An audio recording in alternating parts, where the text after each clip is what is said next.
Mark Savage with Savage on Wheels. We're driving a Jeep Grand Cherokee today.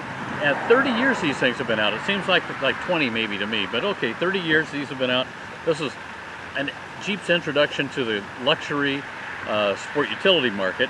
And this one is the 4xe. It's the Trailhawk 4xe, which means four-wheel drive, and it's got a hybrid power system, so you start off with electric power. I kind of like the looks of it in that it's this nice black. We got kind of a deep matte finish on the hood here. That's kind of cool. And it seems like for all the electric stuff, Paul, they're putting all this blue and green stuff on. Yeah, that must be the thing. So, oh, we got, you know, a little blue tow hooks. Tow hooks in front, a little blue trim on the Jeep. Of course, we got the label on the front.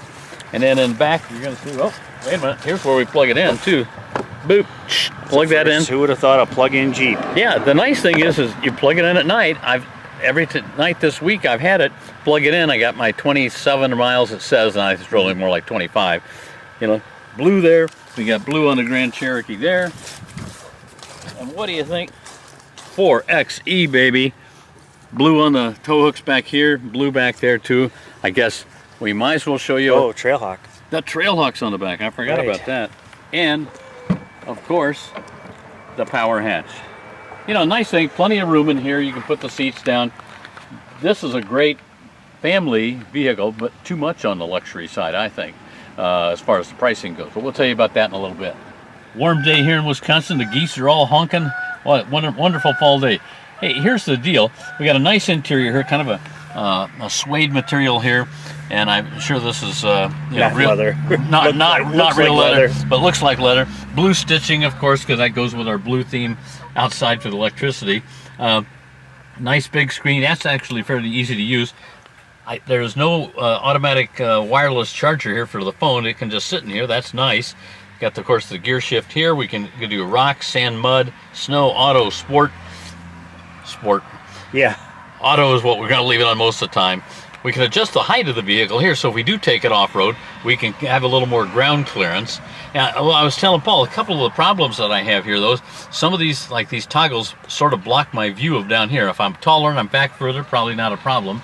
These buttons up on top here, which is for the lane departure and parking and so forth, and emergency, really kind of hard to see because they're flat. They need to give me a little angle on those.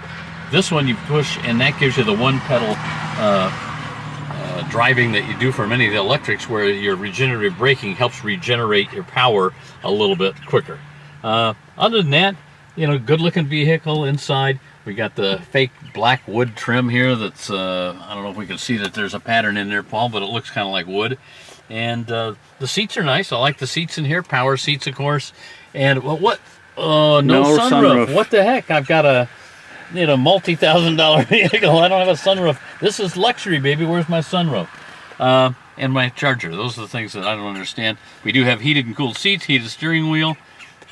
Otherwise, real nice interior. So, Paul, one of the things I was telling you earlier, we got 3 buttons over here on the dash, which I know we can't really see from there, and that's really kind of hard to see behind the steering wheel anyway, kind of blocked.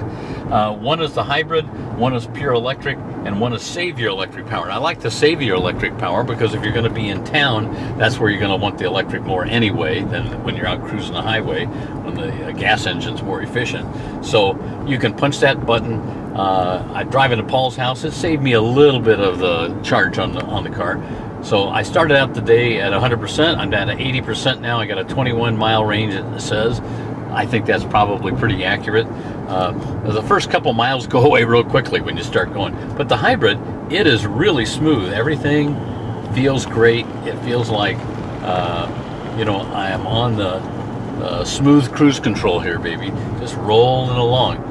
Once the hybrid system kicks out and the gasoline engine kicks in, it's only a little 2-liter turbocharged engine, and it struggles a little in the way it sounds, and so you got a little more noise to the engine than you would probably with a 6 or 8. Yep. So we're on one of the beautiful backcountry roads here in our area. Lovely fall day. The ride in this is good, but it can get a little jiggly when we get onto the real bumpy roads. But of course, it's beautiful out here. That's nice. But again, for a luxury vehicle, I expect a little bit better ride. And Paul, I don't know if we can hear the engine. gas here. Don't hear it quite so much now, but when we start from a start, this 4-cylinder engine does get a little groany. If we're coming up to a stop up here, we'll listen to it there. But handling is fine. Again, this would be, you know, good for off-roading. It's just, it's a pretty high-priced vehicle for off-roading. Here we go. We're gonna give it a stop and start here.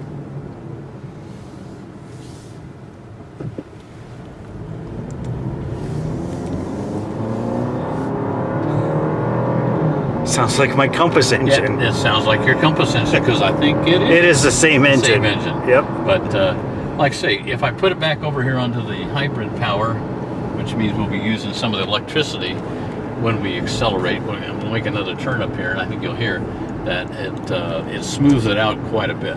And you know, the nice thing is that with car spotting over here, Paul, check this out. Coming up, looks like a Chevy. 55 or 6 Chevy. Let's see. Yep. Yep, 56. Has a little round light in the back. Anyway. Well, now you can hear the gas engine kicks in when the electric turns off. So again, it can get a little growly. But other than that, the nice thing about it is that it's rated to get about 23 miles per gallon overall. I'm getting 29. I've had it up over 30 on the highway. Driving to the other side of Milwaukee and back, basically half of the trip was on electric, the other half is on gas, and it averages out and it gets to be about 30 miles per gallon. And driving around my neighborhood, I'm almost always using the electric power. So one of the great things about the plug-in hybrids is that if you're just driving to work and back, if you don't have to go 40 and 50 and 60 miles a day, it's very economical that you're going to plug it in, you're going to run on electricity most of the time. And like I've been running all week here, over 200 and some miles, I'm just under not even down to the quarter of the tank on the gas, so that's pretty good. So we haven't taken this one, this test vehicle off-road right now, which obviously is something you might do with a Jeep. Right. Paul had a chance to do that up at Road America. At Road America, it was a total blast, and I remember hitting the skid plate so many times. And what I liked about was the torquiness when the electric kicked in with the gas engine. Yeah. And it didn't seem to struggle now. I wasn't accelerating like we were from a stop sign. Right. It was just short bursts. Little burst, right? Yeah, but it was just a joy to go off-roading with. Well, and that's what I think a lot of people do get a Jeep for. I always think of the Wrangler more if somebody's going to beat it up, because those you can get for under $50,000. Yes.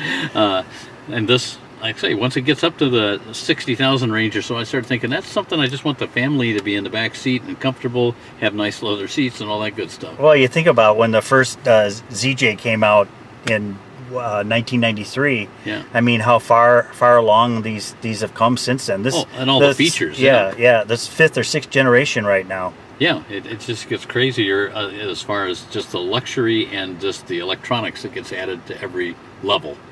I just wish it had a sunroof. Yeah, me too. So the 4xe pushes the price of the Grand Cherokee up. Otherwise, you know, you can get into a base gen Grand Cherokee here for like $41,000. And you can take it all the way up to like 60 or so. But you know, you can get a V6 or V8 and still pretty reasonably priced in the grand scheme of things for a luxury SUV. You go on up to this, the good news is you're going to get great gas mileage. And if you're just driving around town a lot, that really helps because you got the power when you need it, and it's not, you know, you're not going to suck a lot of gas. But these start at about $60,000 and go up to 77 for the top of the line. This one's only 64 and some change. Still a lot of money, but I'm not sure I'm going to take that off-road and beat the heck out of it. But nonetheless, you got luxury interior and decent power and smooth ride. What do you think?